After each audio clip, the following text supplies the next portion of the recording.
Hello, everybody. Welcome to the 30-second pre-stream chat. We are going to get started pretty soon here. Hello, Barney, and hello, Dave. Hello, everybody else who is starting to show up. Really looking forward to our stream today. Hello, Yuri. Really glad to have y'all here from Germany, Massachusetts, New Jersey. Hi, Gunnar. Really glad to see you all. Let's get started right now.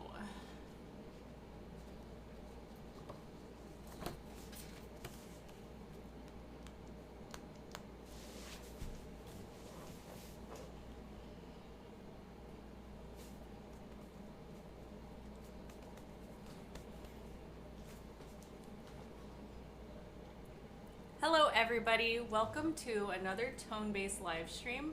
I'm your host, Ashley Lucero, and today we have a special guest with us from Cuba, who is also currently living in the United States, Susana Frade, who is a really, really good friend of mine, but also an amazing musician, a very hard worker, accomplished classical guitarist. And let's bring her up on screen for us to see her wonderful face. Hello, Susana, how are you? Very good, Ashley. Thanks for the invitation. I'm very happy to be here today. Of course. You are my first guest ever, and who better to do it than someone as fun and smart and charismatic as you? Thank you. So, yeah, we're really happy to have you here because you're going to be talking about something that I don't think very many people know about. Our subscribers on Tonebase, and that is Cuban guitar method. And let's go over just a couple of things that we're going to be talking about today. So let me show this table of contents real quick here. First, we're going to be going over sorry, wrong one. Clean that. Table of contents. Here we go. We're going to do our little introduction right now. That's what we're doing. We're going to have Susana talk a little bit more about herself. Then we're going to go over the historical background of this method that I just mentioned. Then we're going to really dig into the method, talk about the basic elements of it. Then we'll go on to musical examples and hear some beautiful music. And then to our question and answers. So everybody, please remember to use the ask button in the chat to submit questions that we can display on screen at the end of the stream when we're in our question and answers section. Any questions that you would like, within reason, of course.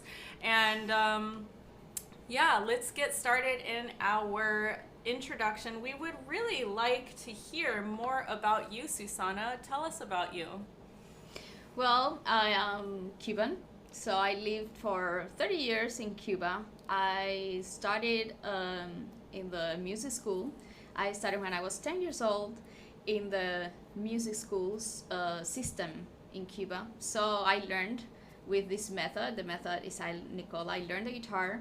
And then I continued my studies for over 13 years because you start when you are like 9 or 10 years old, and then you keep going, next level until you go to college, you graduate.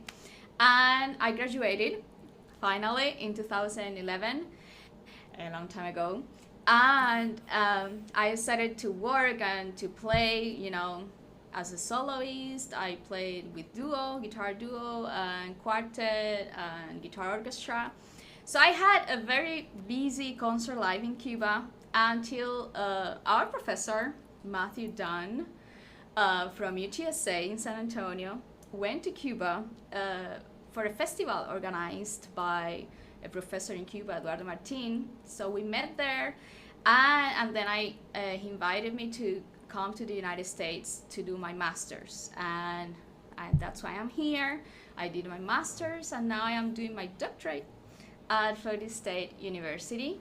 So that's more or less like the journey, and now I'm just trying to play and to do everything that I can in the States. Yeah, of course.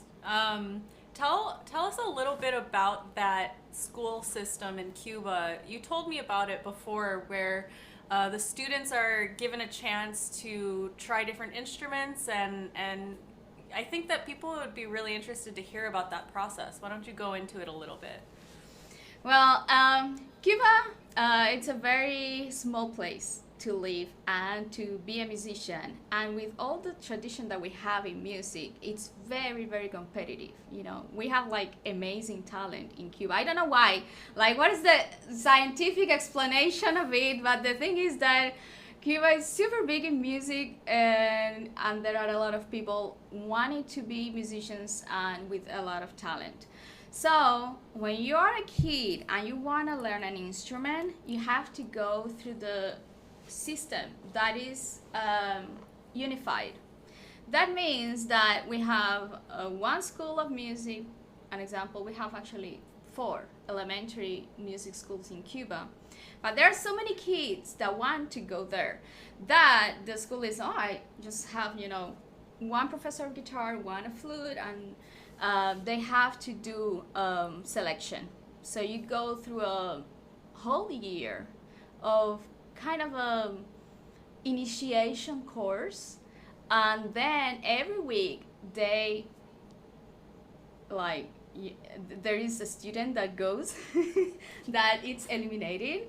It's like a competition throughout it's like a whole Survivor. year.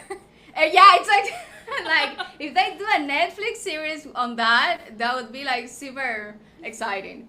Oh my god. So every week they teach you a song.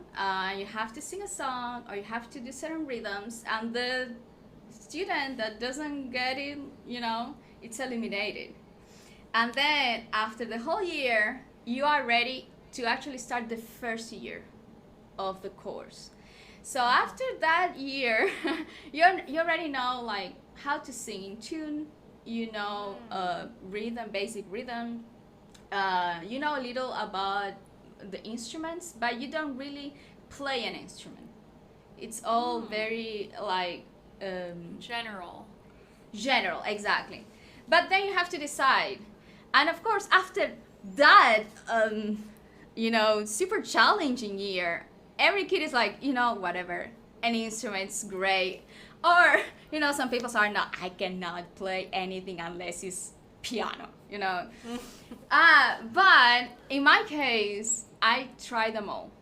So I was like, I want to be a musician. I don't care. I like all the instruments. And I remember that I did because then they do like the physical exam. So I did the exam for percussion, trumpet, guitar, like I'm imagining you as a trumpet player. Thank God I got accepted in guitar, because I don't imagine that. So they do the physical exam. They do like a final musical exam where you have to, you know, musical stuff. And then they look at your hands. They look at, if it's like a wind instrument, they look at your, you know, mouth and respiratory stuff, and I don't know. And then they say, okay, you have 95 in musical, for example, and 98 in physical.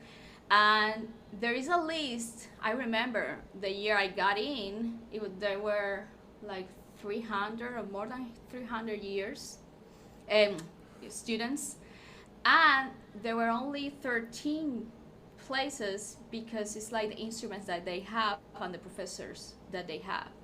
So at the end, I was one of the 13 kids that got accepted. I don't know why, thank God.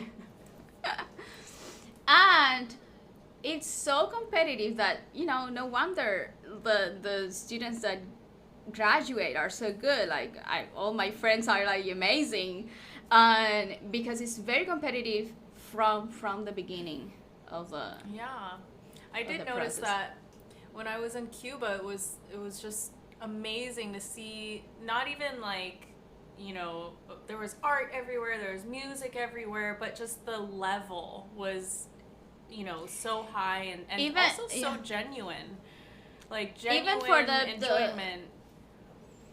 The musicians that play popular music, they all studied in music school.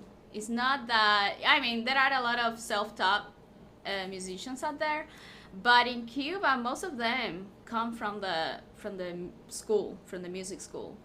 And then after you finish the elementary level, you have to do another exams to get to the middle and then to the college. So once you get to college, you've been playing for a long time. You already have like a repertoire of music, so you have almost like a career already. Yeah. So now, That's do you so want to cool. go and talk about how we got classical guitar in Cuba? Like it's Yeah. Well, and I just, that's incredible that the music system and educational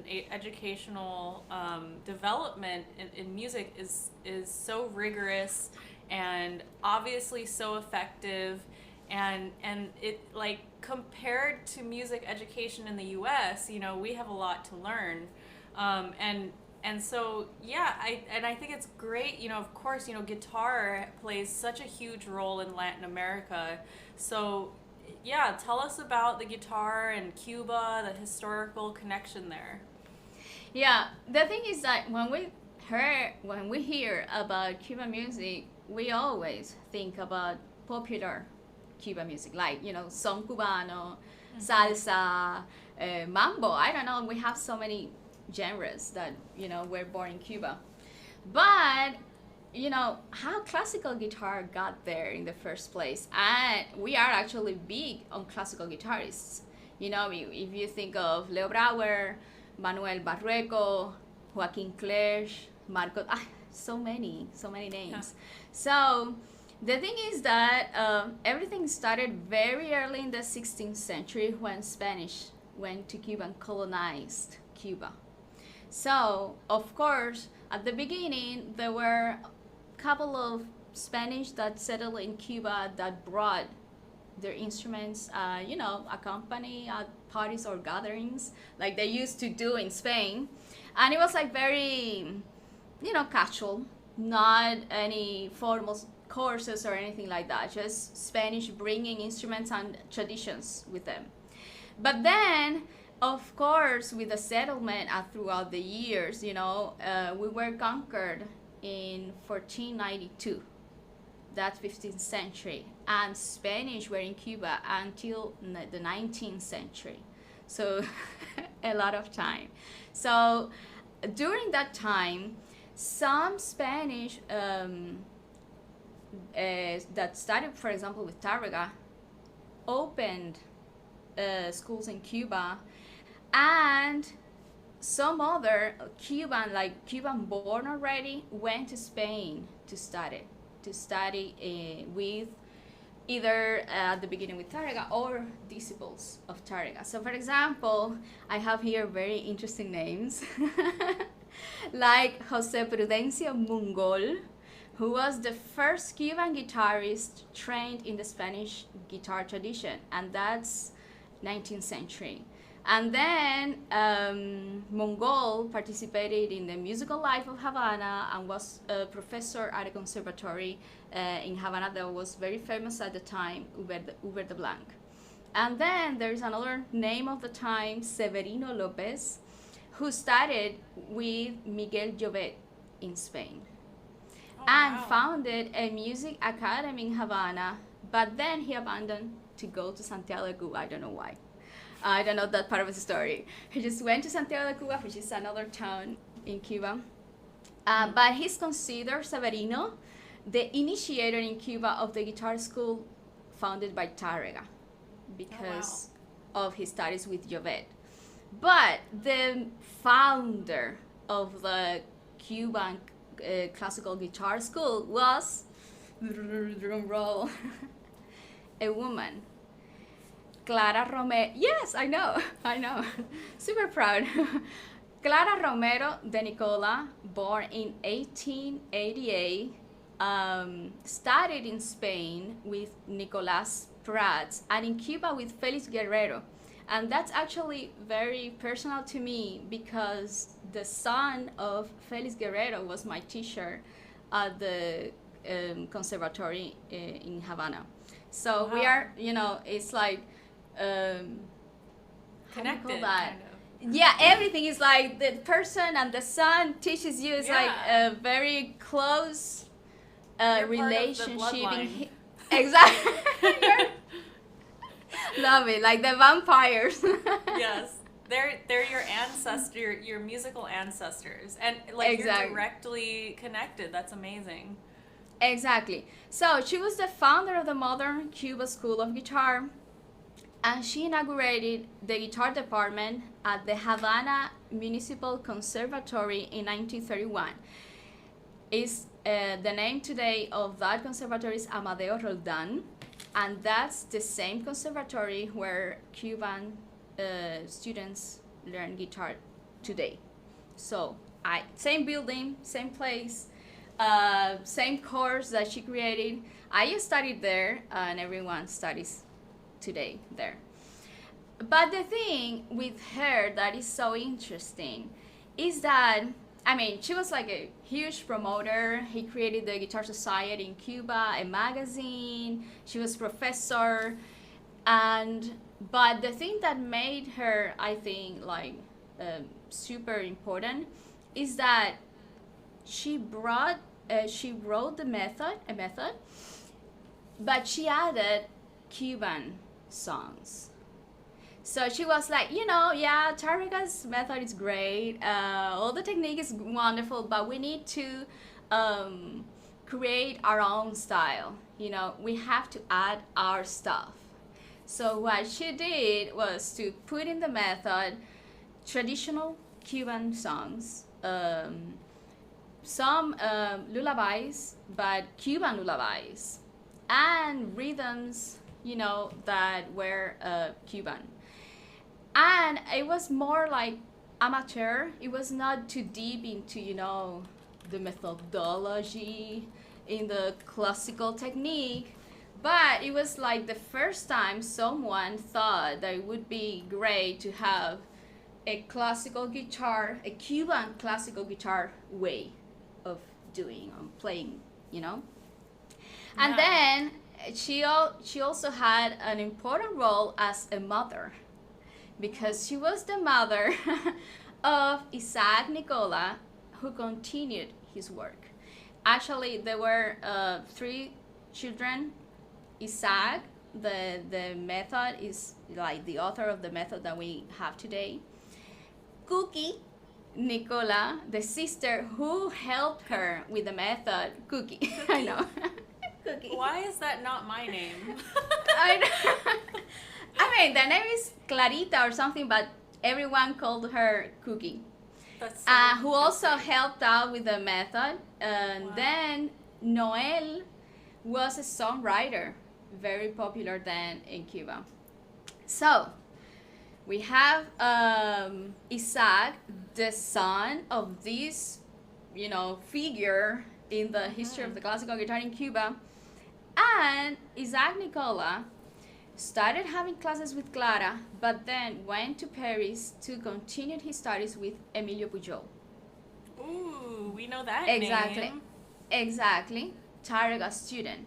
So he didn't only study classical guitar. He studied he researched about vihuela, early music, and then he returned to Cuba and had a performing career in Cuba. And I know that he went to the States. He came here and played concerts and met with figures of the time like Jose Rey de la Torre.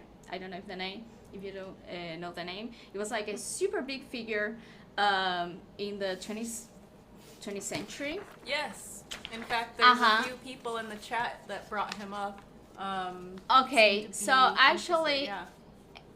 Isaac Nicola played with him, and they made a big concert, and I think it was the last concert that Isaac Nicola gave in Cuba, where he premiered the piece of his student, Leo Brauer, Danza Característica.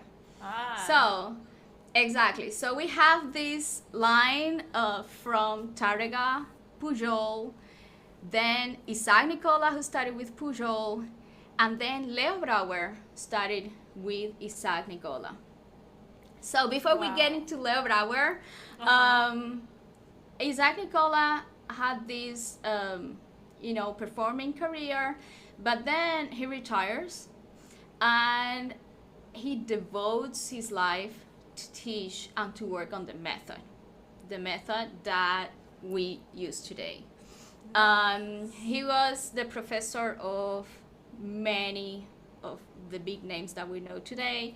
He was professor of Marta Cuervo, a woman professor that was super big. She was the professor of Joaquin Clerch, and he was the professor of Leo Brauer, of Jesus Ortega, which was my professor at college. Right. And then he worked on having this method and to do this system where all the schools in Cuba use the same method. So they created this unified method that was implemented in all the music schools in Cuba. So all this was work of Isaac Nicola. That's why it doesn't matter the town or... Yeah, let me ask you a question, and I want you to kind of go on your own rant here. I'll full screen you. So this is like a multi-generational story that you can trace back, connecting even to yourself. You have all these characters, these people that, we've heard their names many, many times, but also people that we haven't, not very many people outside of that culture have heard their names. And I think that's really amazing that we're, being able to hear about these other characters that play such a huge role in it. Like Cookie. My question is, do you think that it was, or do you know anything about, the introduction of that method into schools that maybe were kind of fixed on a method, the old method? How difficult was it for this method to become like the main thing? Well, before that, there was not like a unified school of guitar. If you were a guitar teacher in Cuba before that, you would teach from whatever method you wanted to, right? Perhaps you would teach songs, how to accompany a song, And actually, I think that's... Okay, continue. So I think it's actually how it works here. The guitar professors in high schools, they use what they know. Some use Suzuki's method or Aaron Cheater's, or they just go through, these books with tablatures and teach what they know.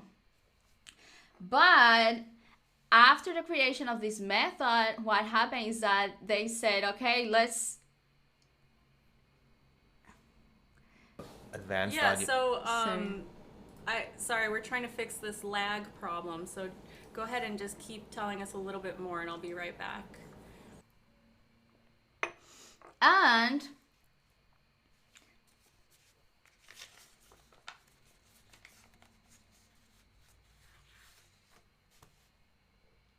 okay. All right, continue. Sorry.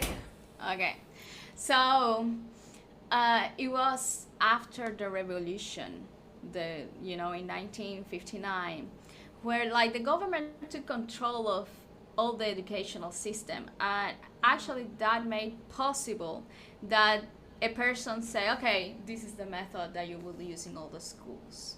Oh, yeah. Because okay, everything was centralized, standardized, yeah, and standardized, exactly. That's so interesting.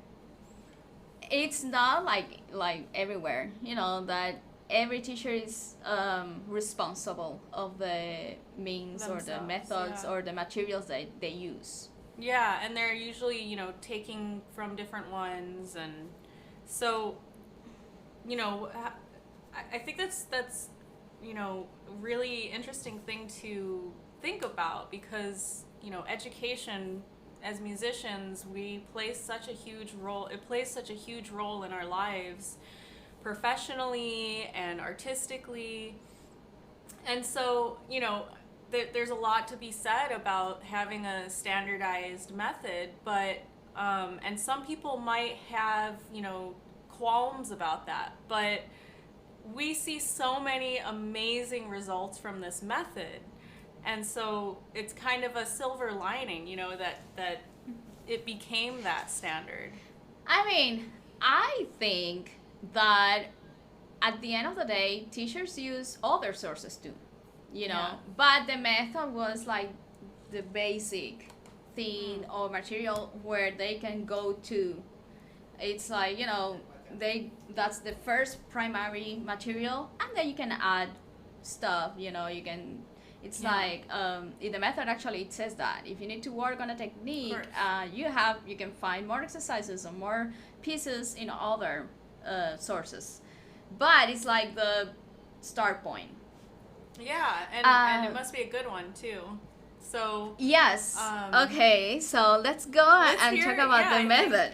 now that we're like, look at all these people that learn from this method that are incredibly amazing, and now everybody's like, but why is it so amazing? How does it work? So we're gonna get into the method itself. Here we go. Let's bring that up into the method. And I'm going to put you on screen alone, but I'm going to kind of be browsing through the method as you talk about it on, it'll great. be up on screen next to you. So, just give me a couple updates now and then what page you're on so I can scroll. All right, so. Okay, so the current method has 4 books. This that you're watching here is the first of the books. And so Nicola restructured what his mother started and added some of his new ideas. So in this case, the method is structured by semester or unit. So it's designed for a whole semester. It's like you are in school, in music school, and you will finish the first book after the first year of school. So he called it ejercicios progresivos para la guitarra, progressive exercises for the guitar. So you start from the beginning and you go, adding new content until you finish up the first semester. And the base of the method is the Tárregas method. So it's like there is a quote at the beginning there in the prologue where Emilio, where it says, el sentido didáctico de su escuela consiste en resolver de antemano cuantos problemas puedan surgir de los elementos que contribuyen a la ejecución de una obra, instrumento, manos y espíritu. So it's saying basically that the sense of this method is to work on every technical problem before you have to play the piece. So it's everything solved beforehand. So that's why you have a lot of technique and exercises and then pieces to work on those technical things that you're working on. I love that idea. So that's like the philosophy, yeah. Yeah, it's like this whole new way of thinking that, you don't really hear very many people teaching that way. You don't hear very many people thinking that way. And I just really want to stress that, it's something that even I have taught with my students, but not to that extreme degree. And it sounds like such a good idea. Well, it's actually there. If you want to read it, it's in Spanish. Here it but is. but there it is in the prologue. It's saying, in the words of Emilio Pujol, who was a Tárrega student, that's like the main goal, to solve all technical problems beforehand, not when you are already playing the piece. So the technical elements are approached vertically and horizontally. That means that you have aspects of the technique that you will work on each course. For example, the position of the hands. This is first book, for example. Scales, depending on the level, chords or pizzicato, different aspects. But then you have elements that you have to work throughout or horizontally throughout the 4 books that are like tone, volume, resistance, speed, fretboard knowledge. Yeah. Exactly. I So really like that they have horizontal and vertical, development really laid out like that. I actually kind of never thought of it that way, that there are certain things that you can learn so quickly and that's it. And then there's other things that, over time are going to be developed. And that's something that seems obvious, but to articulate it out loud is so important and really just great. exactly. Yes, exactly. No, they wrote all the objectives there where you are showing there, like each objective that the student will be working on, but also there are after that I think the methodology notes or notes for the professors, like what to do with the exercises. And here for me is like the most interesting because this is what it's more like defining our methodology or our way of playing. So for example, it's after that, yeah, in the notes for the professors.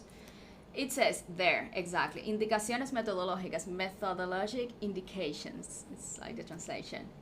It says all the exercises and the pieces are complementary. So it's up to the professor to decide if the student needs to work more on a specific technique, use other materials. On it's saying you don't even have to play all the pieces or all the exercises. It's really a decision of the professor. This is just material that you can use and that you can take from. Then it talks about the scales because every unit has a new scale. I'm saying at the beginning it's just showed so the student learned the notes, but it's not meant to be played perfectly. Later on, horizontally throughout the course, the student will work on scales and with quarter notes, with 8 notes, and will like master the scale. But at the beginning, when it first appears, it's not for them to really play perfectly. It's just to learn the notes. And I actually thought that was interesting too, because when we learn scales, in methods or exercises, it's like, a super challenge at the beginning, and just lifting up that weight, it's like, no worries, just learn the notes, we'll work on that, and you will improve that throughout the course of a year. Yeah, I think that first year, so with this method, is this something that they're using for younger students that are just beginning? From the beginning. That's really great because this one that they're showing is the first book, like the first time you grab the guitar. Nice. Yeah, so as a teacher myself, that first year of, a young beginning student is always so tough to get through because of everything that you just mentioned, that there's certain things that it's gonna take that sort of that hump to get over. And again, I just love that they acknowledge this in the method, because I feel like that's something that is so important. And something that I forgot to mention, I found very funny but very interesting, is that at the beginning it says, okay, you will work on this method, but the student needs to practice 1 hour a day individually, and the classes will be 2 times a week, 45-minute long. So it's telling you how much time the classes or the lessons have to be and how long the student needs to practice in order to get this done in a year. Yeah, I love that system, because especially if they're younger students, People tend to want to have, they say half-hour lesson, they can't pay attention any longer, and then a whole week goes by, and of course these kids forget everything. I think having everything again laid out like that, and acknowledging that a beginning student, they can't have that much time, an entire week between the one lesson. It's great Yeah. having a 45-minute lesson twice a week. I love that idea. Yeah, and it's written in there like that this is how it works. And actually, I remember like we did it that way. It was like that. And I remember my professor saying, "Okay, you have to practice 1 hour a day." How long have you practiced? No, 1 hour. Like everyone knew what to say. Exactly. Wow. And then there is another indication there about the rest strokes. And I think that this is like a big topic. So it says that all scales will be played with rest strokes, and it starts with rest strokes. It's like not like either cheaters method, that starts with free stroke. No, this starts with rest strokes, and free strokes are introduced gradually by exercise 16, I guess. I think. And then arpeggios. And when you get to the arpeggios, all of them are done with preparation. So, just let me show it very quickly. So the first exercise is actually a rest stroke exercise. It's 4 times on each string, already alternating, which I think is pretty challenging, like for the first exercise. Yeah. But I mean, that's the first exercise of the book. It's rest stroke alternation. Like that. Then you have 3, and then alternating into strings. And then when they introduce the free stroke, what they say is that you have to prepare. That means that you have to put all the fingers on the string before you play. And actually, I learned this way from the beginning, and for me, it's supernatural. It comes supernatural because that's how we did it from the beginning. When you do an arpeggio, put all the fingers, and then play instead of, reaching each string at a time. So that preparation. So where exactly does it switch from rest stroke? I'm trying to look through here. At the beginning, there's a symbology of the book. When you see a line over the note, that means rest stroke. And when you see a cross, is free stroke. So, for example, in the first exercise, you see like all the little lines. Let's bring that up. On the notes. Exactly. You see I with the line. That means rest stroke. I see. Okay. Exactly. And you will see that sign, that symbol, for a long time, until you get to, I think it's exercise 16. Where you have the same exercise that you had before with rest strokes, but now you have it with free strokes, with the cross. That means that instead of doing resting, you will start doing free stroke. And it's doing it with an exercise that you already played. So you are familiar with the notes, the exercise. And now it's kind of transferring to free stroke. I still think that the method goes really fast. It doesn't have really, I think that there are a couple of steps before getting there. But I mean, that's the method. And I think us as professors, we have to decide if we want to have a couple of exercises in between. Yeah, definitely. I was gonna ask or mention, it's kind of interesting that when free stroke is introduced, it starts on the lower strings. Do you know if there's a purpose for that, or is that just how it came about? Because when I first start teaching free stroke in the fingers, I usually start on the first and second strings, or the second and third string. So, what do you think about that? Well, I really don't know. I think that also from the beginning there are a little pieces to play with two guitars. So I don't know if I am right, but I think that they are trying to get you to play in the whole register. So when you get to the piece, you can do either bass part or melody. I That's like my that. guess. Yeah. But it's like it says at the beginning, you have these exercises, but that doesn't mean that you cannot add stuff in the middle if you think that you Mm-hmm. need it. You know, like perhaps let's do this only on the first strings, or let's do this other pattern of the same exercise, like a variation of the same exercise to work more on this. So it's just, you know, material that you can take from.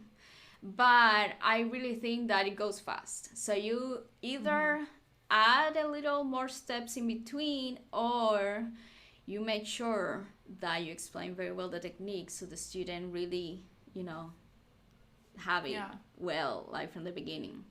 Right.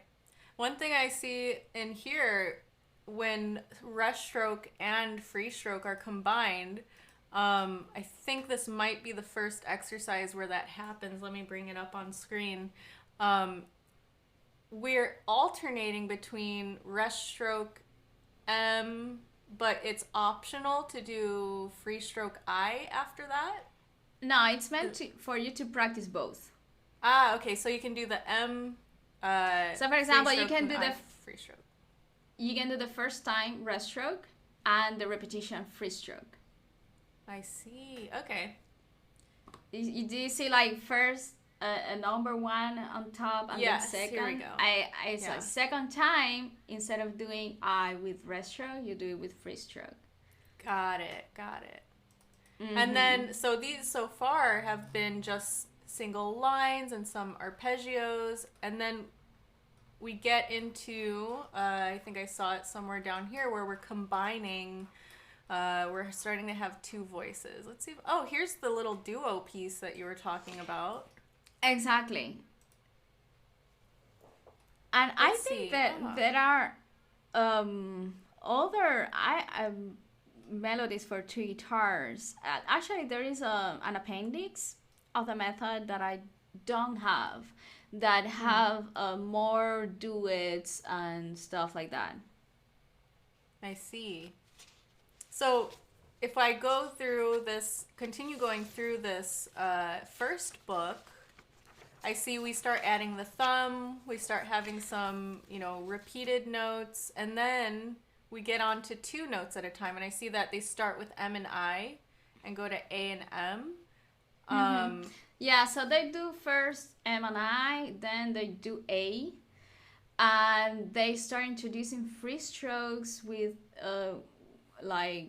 one note or two notes, and then they do chords, and then alternation of thumb and chord.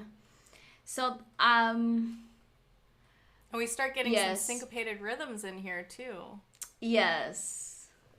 which is really interesting because in any method that's used in the, well, maybe not any, but most methods used in the US for younger students, they sometimes they introduce syncopation, but it's not expected to do it right away. Yeah, but the So what do thing you is think? that remember that the method is meant to bring up the Cuban Mm-hmm. music and the Cuban style. So there is Cuban composers, contemporary composers, like for example Armando Rodriguez, that collaborated with Nicola and with Martin Pereira, which is the co-author of this updated one. Hmm. So all the pieces are either by classical names like Sor or Carcassi, Mm-hmm. or contemporary Cuban composers like Eduardo Martin, Martin Pedreira, Teresa Madiedo, who was my professor, Mm-hmm. and or traditional songs or lullabies, you know. Mm-hmm. In this one, we don't have too much of the traditional music. That was more in the first method that Clara wrote. So in that method, actually, she had traditional songs, and there was like the accompaniment for the song. Ah, I In this see. one, there are more contemporary Cuban composers that Mm-hmm. wrote for the method. So, actually, if you want, I can play some of them.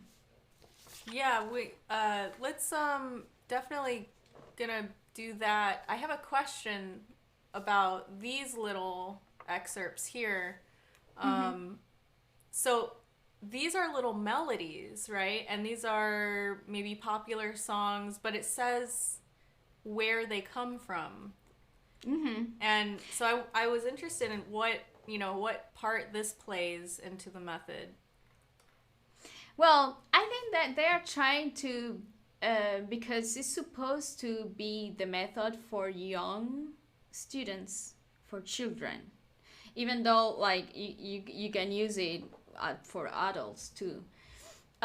They wanted to add Latin American tunes or lullabies or little songs that children could play. But it And are comes these from our ones culture, so that's yeah. why we Yeah, have that's Chile or, yeah. Latin American Yeah, that's what I was melodies. gonna ask is because some of those little folk tunes that I found in here, I don't know them. And so I'm guessing that in Cuba, people know Yes, them we know really well. exactly. Yeah, exactly. We have our traditions, and the songs that we sing are different. That's so cool. It's like Exactly. because like this book is not only this methodology but also sort of a historical record of culture in Cuba. Exactly. And that's actually what I think is the most important thing about this method beyond the technique or the exercises. I mean, there are super interesting things about how it's, approached. But the main thing for me is the repertoire that they are bringing with it. Like all Yeah. this curation of melodies and rhythms Yeah. that accompany the method. Like you'll see Guajira. There is a Guajira by Teresa Madiedo. Guajira is a Cuban genre from the Mhm. country side. There are very simple, but still you can see syncopated bass lines in some of the pieces, which is Mhm. so specific from Cuban music, from the son cubano, from the habanera. I think there is Yeah. actually an habanera with like some in there, somewhere in there. And it's curating this repertoire that definitely makes it unique. It's like when the student ends with the method, it does not only have all the resources technically, but also like a cultural background Yeah. as a And Cuban.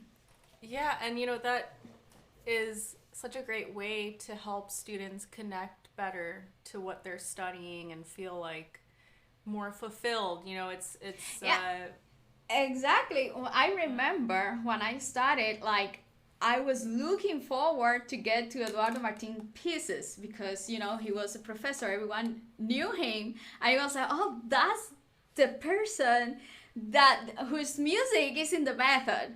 And we were, oh, I wanted to get there. And I wanted to play this music because, it's fun to play, but it's also from people that are there, that live there. It's like, so important in the method and in life until they become your friends. I love it. I love that. Yeah, and you know, Eduardo is such a great, nice, hardworking, talented, cool person, and to see, you know, the way that you got to grow up around that, and you know, then become it also this sort of integral character in the culture yourself. It's Uh, very just a great culture. I love it. I think that this idea that Clara Romero had end up like it gave birth to these composers, great composers that we have today, like Leo Brauer or Eduardo Martin, where they synthesized the classical guitar technique with the elements of the popular Cuban music in a work that really is authentic. And you know, it's like everything started there. But when you hear it now with the pieces that they composed and the pieces that are in the method, you can really see this um, synthesis, Yeah. synthesis, you know, Mhm. Yeah. of culture and in the classical guitar world. Yeah. Yeah. And you know, in the music world, in the art world, anywhere, the you know, combination of styles and traditions and then what comes out of that is always, you know, it's like a whole nother level. And so we have so many examples of, you know, composers who have successfully done that. And um, now we have, you know, this method that is this combination of Cuban culture, of folk music, of, you know, contemporary composers combined with the, you know, Western tradition of the classical guitar. And as we've heard, it's, you know, amazing. It's amazing music and has produced amazing players. And from the student's point of view, it's very fun to play. You know, I've played through Cheater's Method, through Mm-hmm. Suzuki. Like, I've played exercises. And the pieces in here are very fun to play. Like, it's like the kind of pieces that you are like, I want to play that because it's fun, because it's pretty, you know? And Yeah. I can play because it's meant, you know, for beginner and intermediate students. So I think it's very helpful. I always, perhaps I don't use it now in the States, you know, like we use some other methods, but I always try to pick up from there because it's very, very helpful and very fun. Yeah.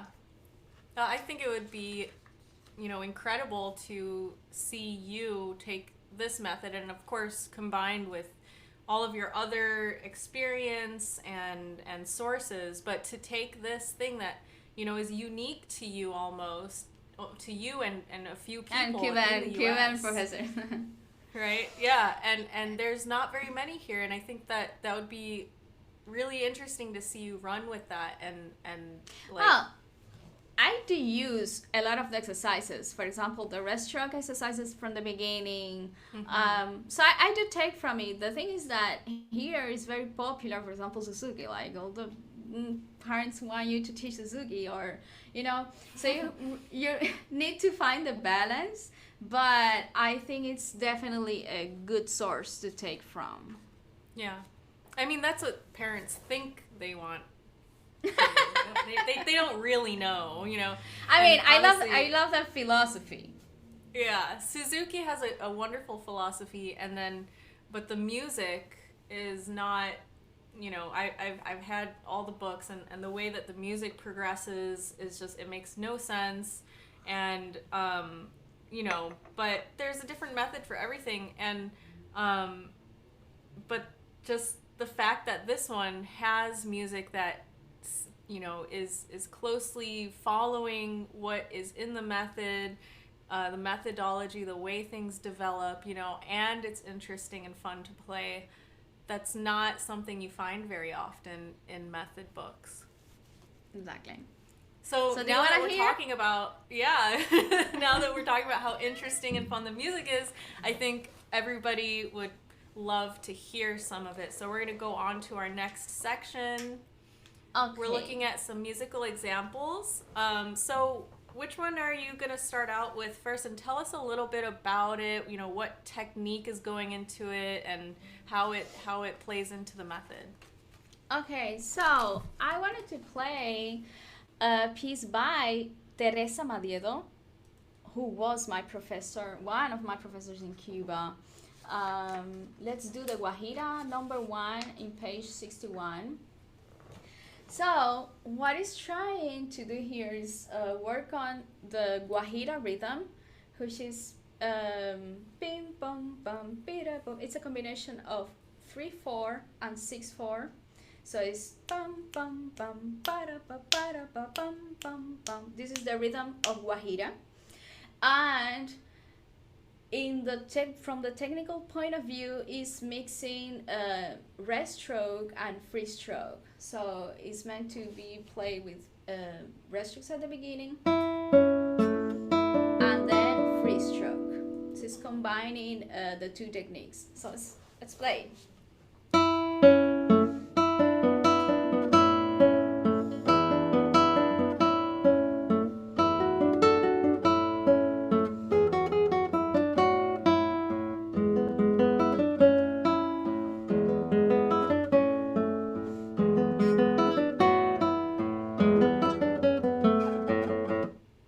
And it repeats. I love that.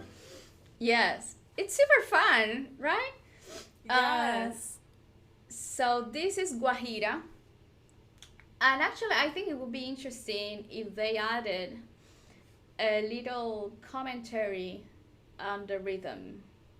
I mean, this is designed for Cuban students. Yeah. So Cuban people know, They know how this sound, right? But I mean, it would be interesting also to add that info for not especially Cuban, if we want to get this out to the world, maybe there's going to be someone, you or somebody else, that really takes it and translates it, not just word for word, but also add a historical context, a cultural context. Exactly. And bring some rhythmic interest into these students' lives. Mm-hmm. So there is another piece that I want to play by Eduardo Martin.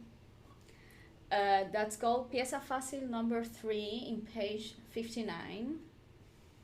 And this one is alternating the thumb strokes with free stroke I, A, and M on top.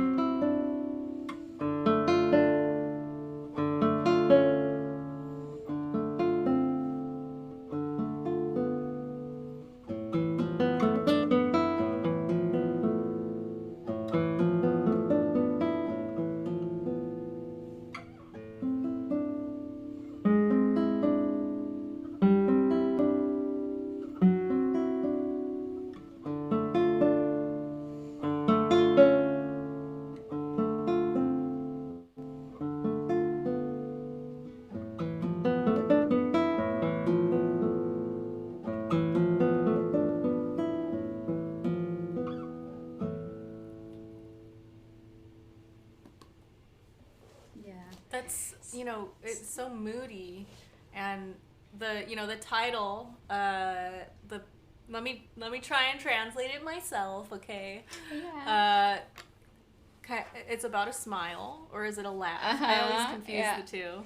A smile. La smile is sonrisa. And then the paz is like peace. Peace is the peace of your smile. So like a peaceful smile. It is very, very peaceful mood. And I think that it has this maturity too, in its harmonic nature that, people don't really provide for children in a lot of other method books that I've seen, and then to have these really, clever little titles, and to allow people to really connect with the music, and it's just, I think it has this element of sophistication that makes it Yeah, unique. all the pieces are sophisticated. I mean, they're easy. It's meant for beginners, but they are all very interesting musically, even if it's like easy to play. And Yeah. also, if you think about it, all of them or most of them are contemporary living composers. So it's not this author that just put all his music into the method. Like wrote all the exercises, all the pieces. Here is my music. No, this is actually a repertoire of living composers that are working and playing in the musical context in Cuba. Hmm. So I think that has a really immense value. Yeah, definitely. You're exposing the student to different styles, styles of writing, Of writing. and yeah, and even it, just not even playing it, but even just listening to it is so good for them. So, Okay. what piece are we gonna hear next? Okay, so I think I'm gonna play a third piece by Martin Pedreira, uh, who was the main collaborator in this updated method. So he's kind of a co-author with Nicola. Nicola was already in his 80s when they did together this revision. They revised all the pieces and they published this method. So I'm gonna play one of his musics for David, and David is his son. Música para David, in this case number 5 from page 56. And this one is not that easy. I don't know why this is in the first book. Okay.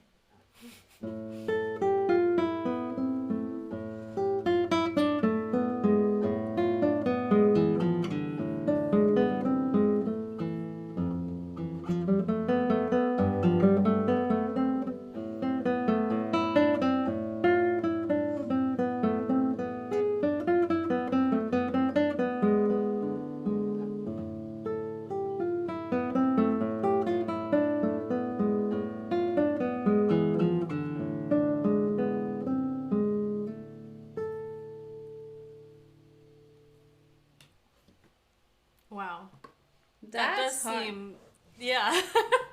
That's it has like Ponce vibes, his prelude number one. I think it's number one in the Segovia edition. It has this, complexity, and I saw there's some cross string scales going on in there. So, Yeah, I think that's actually to work on like having the same sound and different strings. Is doing a lot of these like on yeah. different strings, and also like playing with middle and A on the same Hmm. string or two Mm-hmm. strings. Mm-hmm. Yeah, yeah, I agree with you. This seems like surprising to have that in book one, but hey, Yeah, if but it remember works. that you were practicing 1 hour a day. Yeah, I And love this is that. already 138. By Mm-hmm. this time, you have already a lot of practice time Yeah, that's so done. cool. Mm-hmm. So do you want to hear a last one, another one, Yeah, or we let's hear go? another. Okay, so the other one is Música para David number 6 in page 64. So that was number 5. This is number 6.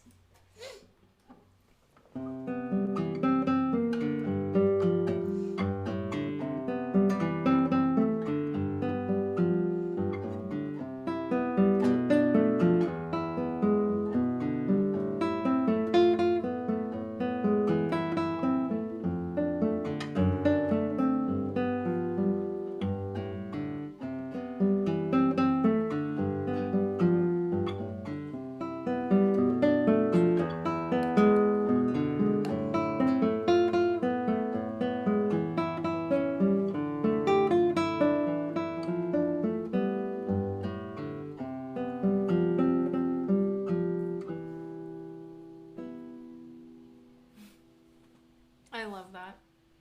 So this one has like the syncopated bass. It's not that evident, but it's in there. When you have Hmm. bum bum, Yeah. so it doesn't have the stem down for the F, Right. but because it's leaving the long note, it gives it's like implied, you know, the Yeah. the syncopated bum bum, which is typical of Mhm. the son cubano's accompaniment. So Mhm. it's usually bum bum bum, kind of a vanera rhythm, but in 4/4. I see. And so this is, let's see here, it's almost pretty much the last piece in Mm-hmm. this book. And so, you know, is there a general age that students start learning from this book? Or is it whenever they start, however old they are, or both? Well, Because I'd just be so so interested to see a child go within a year to playing this. I mean, that's awesome. I we want all did I it. want to We know all did it. more. Okay, so you start with 9 years old and you do this general course that I told about Hmm. before. And then with 10 years old, you start the first year of music lessons. In this case, it was classical guitar. So you start from exercise 4. I was 10 years old. And I think it's meant to work on units for semester. So I think the first book, you should finish it in 2 years, like 4 semesters. I think this has 4, right? 4 units. It has 6 units. So imagine that 1 unit is 1 semester. So you start with 10 years old. You do the first unit in the first semester, second, 3, 4, to 6. It's like 2 years to get it done. And then you go to the second book and you go for semesters. And of course, that depends on the student, because if you go super Yeah. fast, you can, continue faster to the next Yeah. book. But the idea is that by the end of the elementary school, with 15 years old, it's more or less when you finish high school here. Yeah. Uh-huh. The people here finish around 17. Okay, so we start and we do 5 years of elementary school here. You start with 10, you end with 15. And when you end, you supposedly have ended with the 4 books. I see. Because it's Okay. designed to be the school method, Yeah. so it's each semester is 1 unit and you go through all the books through the entire elementary school, and then when you get to the middle level, you don't need the method anymore. You just work on pieces. It's like repertoire. Okay, now Yeah. but you have like all the technical bases that you need to play any repertoire. You just need to Yeah. go deeper.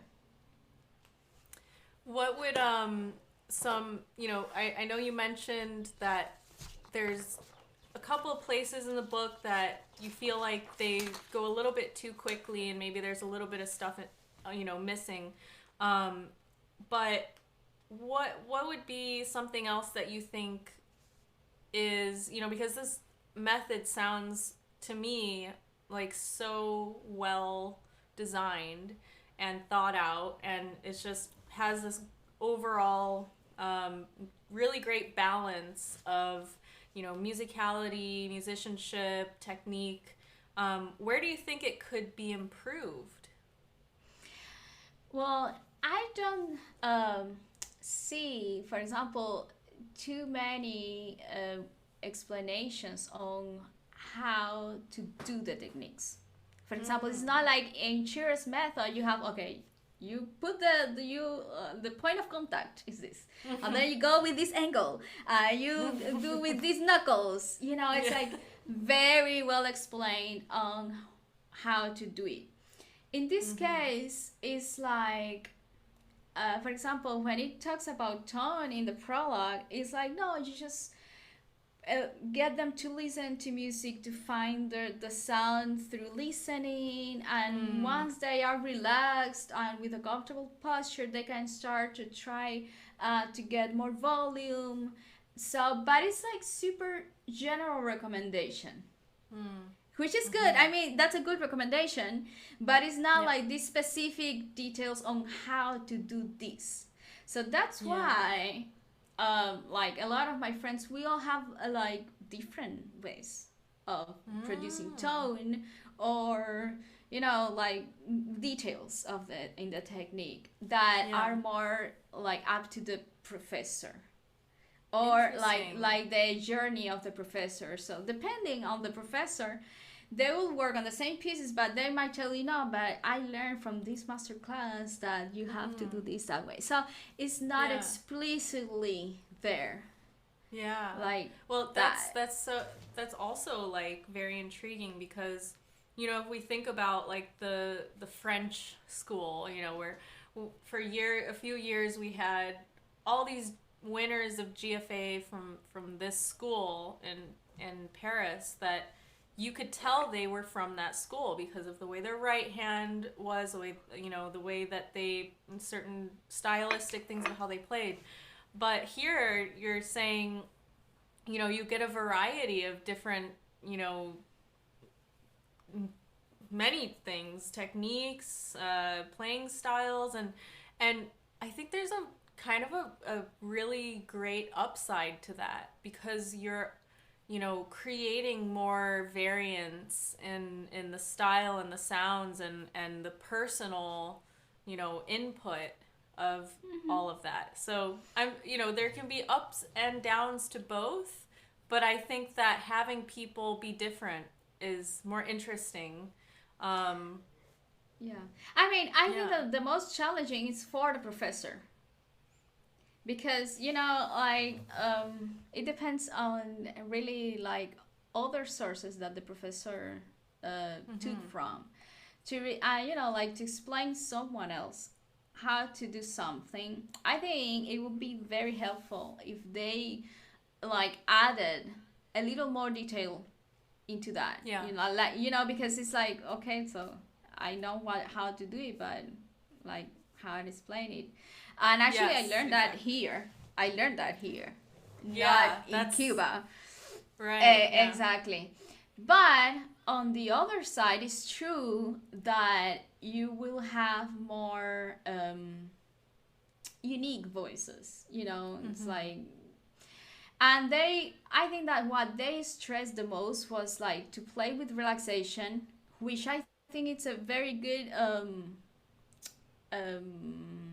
achievement from Cuban performance overall. Like when you see a Yeah. Cuban performer, usually it's very relaxed, but that's because it's like part of the Yeah. main points. It's like relaxation, speed and volume after relaxation first.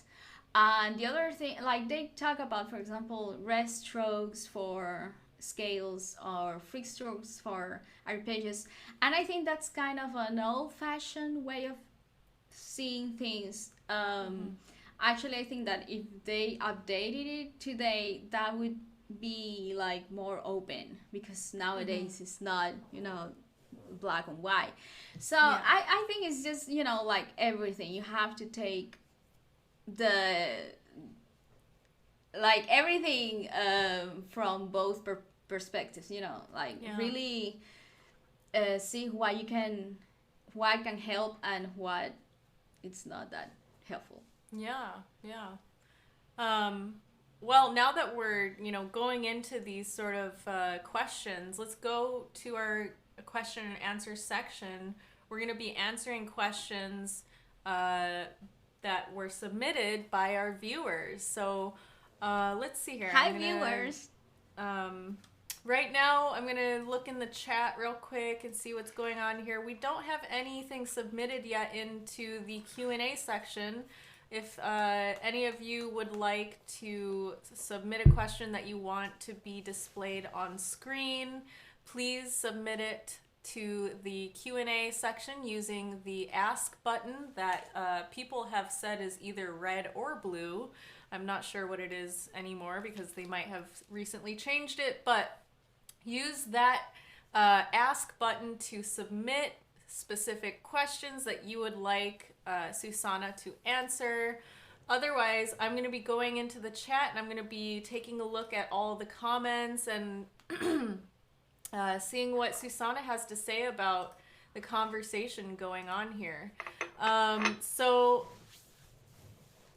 let's read a few of these comments. Bill Young says, I was introduced to the Cuban school by Mircha's series of left-hand and right-hand workshops a couple of years ago. I'm now a firm believer. And learned a great deal about muting from Eduardo's lessons on Eduardo Inestal's lessons on tone bass. Oh, people are saying they don't see an ask button. That's very strange. Okay, if you do not see an ask button, then you can just submit your questions into the chat. Go ahead and just submit your questions directly into the chat. That's very odd that the ask button is not working. It must be a Vimeo thing. We'll have to get into contact with them about that and try to see what's going on there. So please throw those questions into the chat directly so that we can answer them for you since that button is not working. Okay, a couple more comments from the viewers. Some people are asking, is this Cuban guitar method book available outside Cuba? It's on internet. I mean, I found the first and the second book. I haven't found yet the third and the fourth online. As far as I know, they're free. Actually, I'm going to Cuba next week, and I'm planning to get the other books because they are not online. But the first and the second, yes, they are. If you Google Isaac Nicola method book 1, or if you put it in Spanish better, it will appear.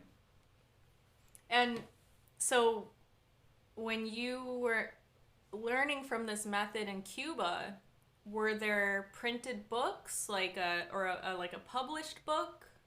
Yes. Yeah, I had my books, but I left them in Cuba, and I don't think you can buy them like on Amazon or anything like that, but you can download them. Interesting. Yeah, I mean, there's such a disconnect from this market in Cuba to the market here that, we of course are rooting for a greater connection between the cultures. Some people are asking, are there any Cuban sources of music for the 5-course Baroque guitar? I don't think so. That's an interesting question. Yeah, I don't think I've heard. I mean, perhaps there are, but I haven't. I know, for example, of 19th century Cuban music made in Santiago de Cuba with Esteban Salas for small ensembles. So perhaps there is a piece that includes, a stringed instrument, like a lute or something like that. Because I mean, those were Cuban, but that started in Spain, or Spanish that settled in Cuba. Yeah. But solo pieces, I don't know about any solo pieces from that early. Yeah. It's this aspect of the history of, music in Latin America and the Spanish conquest and all of the colonies and the exchange of culture, um, it's a really interesting topic because, you know, for a long time, people kind of only imagined that these people in Latin America were adopting all of these European traditions and, starting to, develop in the same way, but later, for example.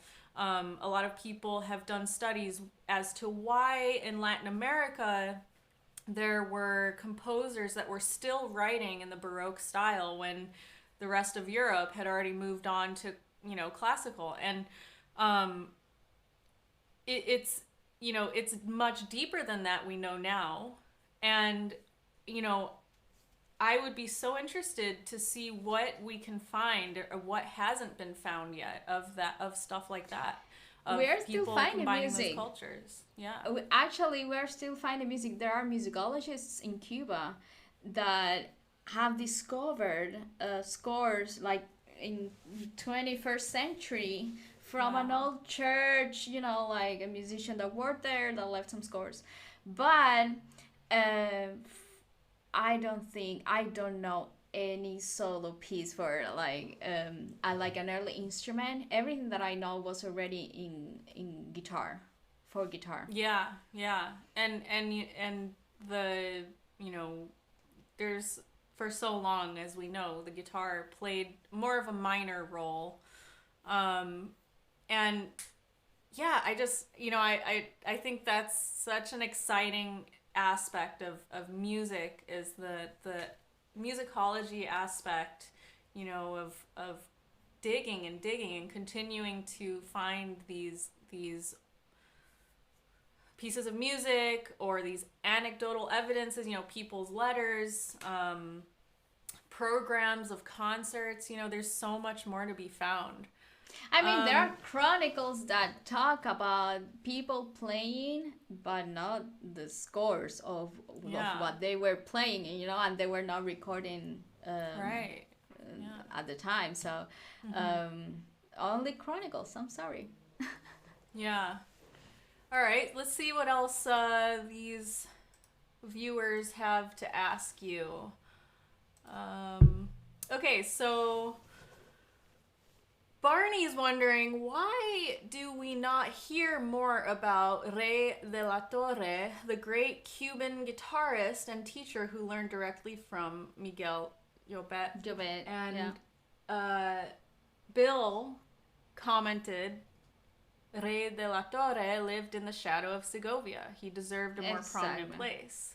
He suffered severe arthritis and retired from performance years before he passed. I think Uh, that's a he lived in the common thread. same he lived in the same period with Segovia, and Segovia was like the big star, and I think like that's what happened.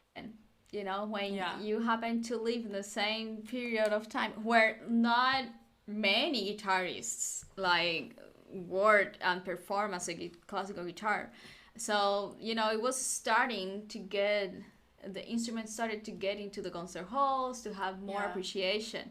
So yeah. I know that he made some recordings with a philharmonic here, um, but it was that. It's And a tough time. it was considered one of the best guitarists in the world at the time. But I think Segovia Well, was like Segovia, he had such a stronghold on the audiences around the world when it came to classical guitar. And he was, I a control freak. So it was really hard. It was really hard. One, guitarists back then and even now still have to deal with trust issues in terms of other people trusting us to be, on the same level as them, and to, be, for so long people just assumed guitarists don't know how to read music, stuff like that. And I think, Segovia was so intent on maintaining this like new image he had created that he just didn't trust anyone to upkeep that idealistic image he had of what the guitar would be. And there were a lot of people in Latin America that suffered because of that. Barrios, for example. Well, and also I think that Segovia was very clever on creating this network with composers, commissioning pieces, and that made him to like grow his fame, like his name, and like I think that was a very clever thing to do. It was And definitely, perhaps, yeah, it was definitely a smart move, and he benefited greatly from it, and so did the guitar. He also kind of almost pushed it too far in that direction. For example, he could not accept the fact that another guitarist could be a good composer at that time.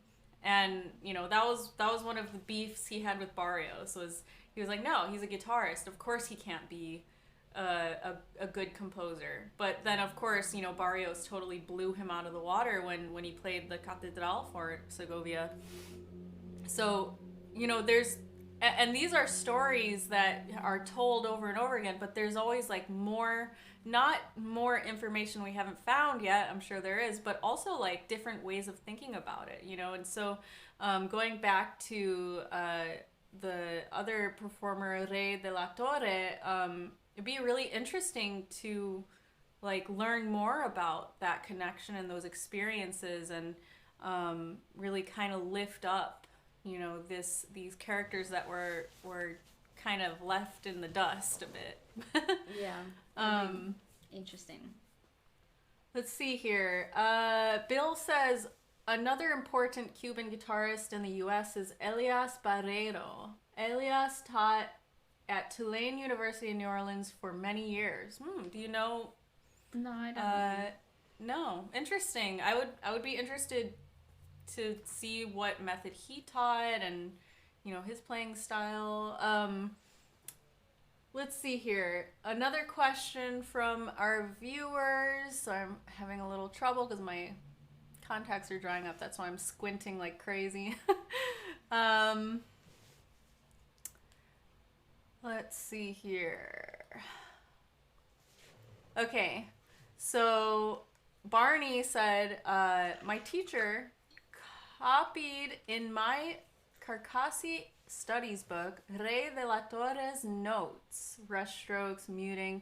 So these indications of like the rush stroke indication, the free stroke indication, that's something that we don't see in other methods, and or not many, and it's not a standardized thing.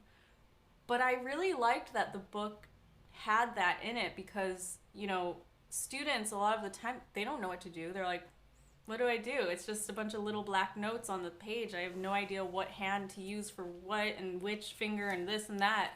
And I loved how specific the music was in that book.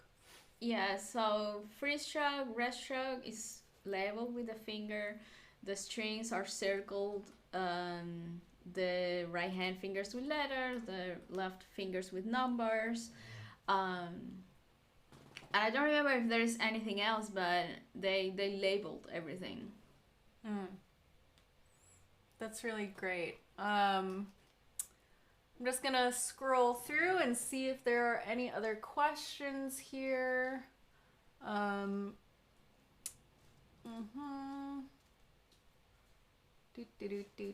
Yeah, okay. We have a few anecdotes here. Dawn says, I met Leo Brower and Joaquin Clerch before. Cuban guitar technique seems to put a lot of emphasis on right-hand planting and muting, and is just as important as left-hand fingering. So what would you say, the balance between this right hand and left hand technique in the method is, and what makes it unique? I think that the big take from the method is preparation on both hands. it's not only preparation when you do arpeggios with free strokes, it's also when you do, for example, descending scales, that you have to put all the fingers at the same time on the string. So, for example, when you do chromatic scales, you have to put fingers first and lift up one by one instead of this. And this is something that, it's part of like the basics of the method. For example, when you have a chord, think of it as positions instead of note by note. So I would put all the fingers together. It's preparation in general. And I don't know what else from the left hand. The position, for example, I was taught is very, very frontal, with the two fingers, middle fingers, like in aligned with the frets, and the first and the four looking inward.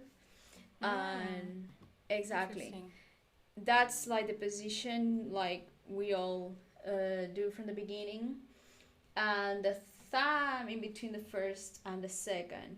And then what you do is like get into the fretboard like this, so something like this, with this position.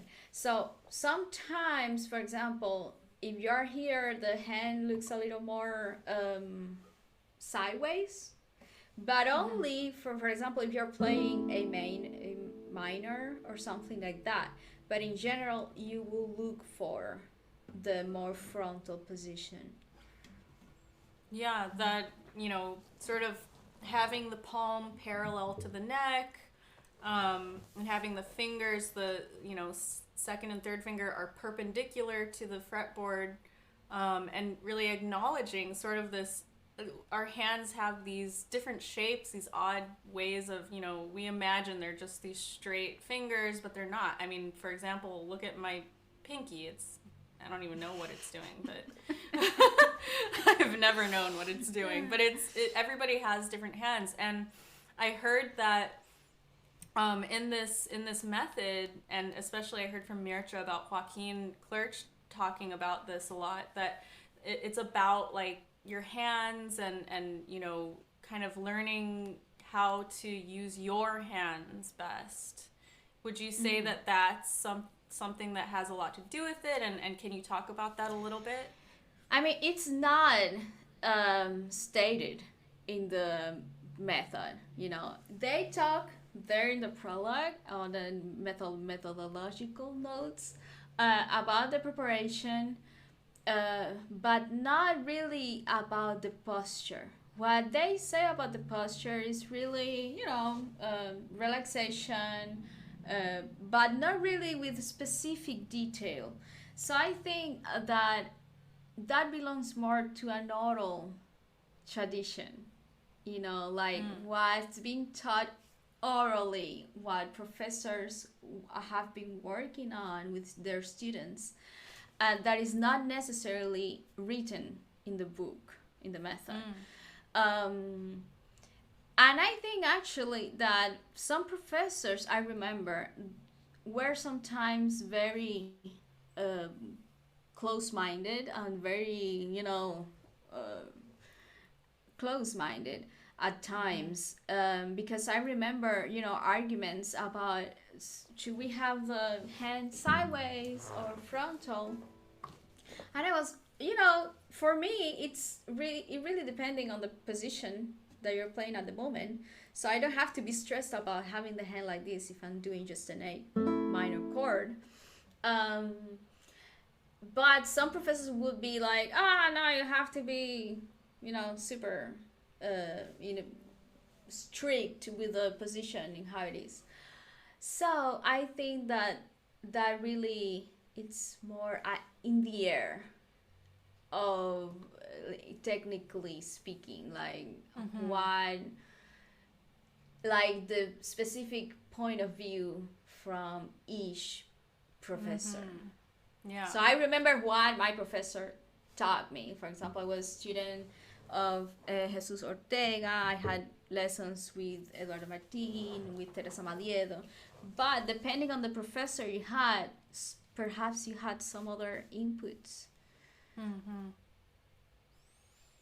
So Barney's wondering, did your teachers mark muting spots with a P for your thumb in brackets? Was there a way that muting the strings was indicated in the right hand fingering in the method? No, no, that's not labeled. I do remember my professor saying you have to mute here in this arpeggio, you have to cut this. And actually, I remember exercises of muting. You know, like for example, doing open strings. So you go back and mute the finger that you just played. Mm-hmm. That's an exercise. Or then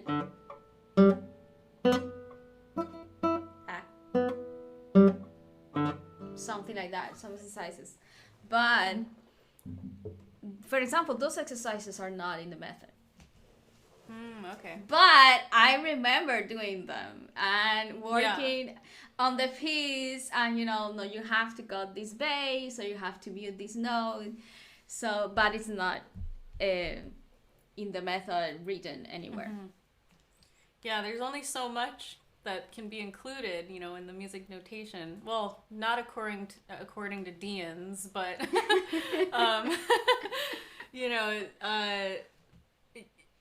that's really interesting because,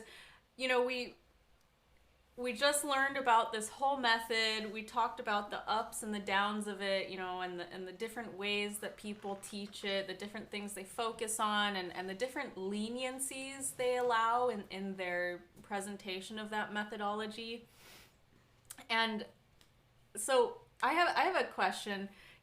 What, between some of the players that we know best from this school, like for example, Joaquin Clerch, Marco Tamayo, what would you say are some of the biggest differences between these people and the way that they play, despite them coming from the same school? The differences? Yeah. Or the similarities? Well, maybe both. Let's talk about the both of them. Well, I mean, they all play super smoothly. Like you can see that the technique is smooth. There is no big tension, or they can play fast and relaxed. And I think that's like common to all of them. The difference, each performance is different, like the personality is different, like some of them are more showy, and some other are different, the personalities. But I think that rhythm and tempo are huge states. We are like, our music is so rhythmic that even if you're playing Bach or soar, I think that comes through, like even without noticing it, like ourselves, like I'm not aware of that, but it's really in there. When you hear the recordings by Joaquin Clerch, for example, you can really hear all those syncopated basses, super a tempo and very rhythmic. And usually the huge difference, or the most different, is when we play, for example, Leo Brauer's music, and you can really see the difference on how we played and how other people played. And it's basically because of the rhythmicality of it. When we think of Leo Brauer's, we always think of this contemporary, abstract, weird things, and behind that there is a super structured and rhythmical and very delineated rhythmic patterns. It's not random, even if it seems like that, it's not. For example, the Cameron body, body, body, body, body, body, the 5 notes pattern. Even if it sounds like a, you know, a Medusa, it is rhythmic. Yeah. And that approach, I think that's a Cuban thing, like being very truthful to the tempo and the patterns and the rhythmicality of the music. Yeah. Having a sense of that underlying rhythmic current, despite there being some abstractness to the music in general. Barney is wondering, did your teachers teach tremolo with special relaxation for each finger and independence exercises the way Martin did so wonderfully? Although I can't say exactly what Martin did, so I don't know what Martin did. my teacher who learned from De La Torre did not focus on relaxation of each finger and independence exercises. So when it comes, I'm not sure what Martin taught, but with independence exercises and tremolo, for me, would have to do with when we're switching which finger lands on the metronome click. And that helps to work on evenness of the tremolo sound.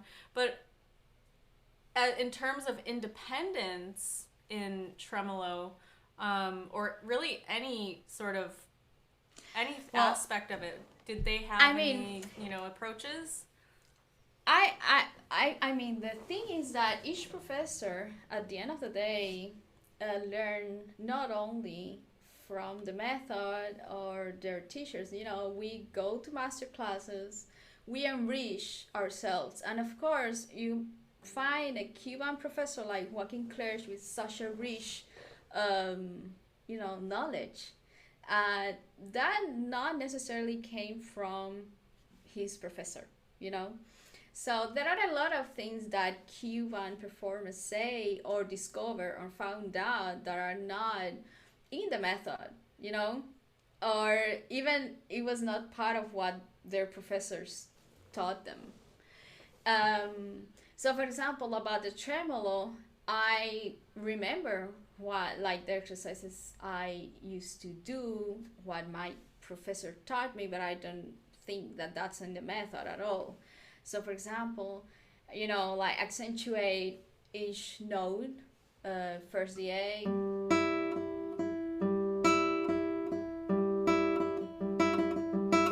and then the M. That helps you with the independence of the fingers. The index. For example, I used to practice tremolo accentuating or going to the last note, which is the index, like this. Like more accentuated at the beginning, and then like not as much when I just play the piece. So if I go to the last note, it gives it a sense of continuity. So I'm trying to highlight the last note. It's kind of rings more than if I do all equal. I don't know if you hear the difference, but yeah. These notes, the one that I try to instead of. So it's nice. I remember that I practiced that way, and of course slow practice. Yeah. But like I said, you know, we learn from different sources through our life, and then we just add that to our teaching. Yeah, absolutely. Yeah, yep. It's been so great to hear about this method and to hear about, all these different characters that were, involved in the creation of it. I love that it was like a family thing, at first, and that it has a matriarchal background. And initiated by the mother, Yeah. which is cooler. It's so cool because, we don't often get that. We don't often have a woman in the guitar world being the head of something that is, now, internationally recognized, because we know of all these Cuban guitarists that are they're going all over the world performing for, and doing master classes and really like spreading this knowledge. And it's just such a source of pride, I feel like, for both, Cubans and Cuban women. And just the results have been amazing and incredible. And I think that, more people will become interested in this and start to adapt it or adopt it, and then we'll start to adapt it where, just like you were saying, we're all going to put in our own little experience and different other methods that we have found to be tried and true. And, just like you were saying, the Shearer method is, something that's really big in the US and is such a comprehensive learning material, but it also lacks in some like really important things that I think this Cuban method picks up on quite nicely. Let's see if we have any other questions. They're still talking about tremolo. Tremolo is always such a it's so mysterious how to do it. Why is it so hard? And why is it so fun to do? So yeah, they're kind of going off about tremolo. But I'm going to say that I think that this has been, a successful, really great session, spreading some important knowledge and historical information, and everybody got to know you and hear your playing. So, everybody go ahead and find Susana on Instagram and, listen to her videos. They're just really amazing. She's such a expressive and fun and genuine player, and has such great technique. And you definitely see in your playing these positive effects of the Cuban method. When I first met you and I saw your hands, I was like, they're like doves, just that's so little. Nice I have relaxed. Yeah, they're like these sort of delicate hands, but so efficient and relaxed and like powerful in your rhythm and beautiful sound. And I learned a lot, playing in a duo with you, and it really pushed me to try and be at another level to kind of keep up with you. So same here. Everybody is saying great session. They loved it. They say thank you. Thank you so much, Susana. It's of course always a pleasure to share knowledge and hang out and laugh, and we'll hopefully have you back on another time. And we all wish you luck in your continued adventures as a student at FSU, studying under Bruce Holzman, correct? Yes. And I'll see you in Texas. We're both gonna be in Texas soon, and that's gonna be super fun. I can't wait. I still have to write you a piece. You still have to do that. Yeah, I finally finished Mircha's piece, which I owed him from oh my gosh, it's been 2 years or something. So yeah, you're getting that piece soon, and I can't wait to write it for you. And yeah, everybody says thank you. They loved it. It's been really interesting. And thank you, everybody else. We'll see you at our next stream, and have a great rest of your week. Bye, everyone. Thank you. Bye.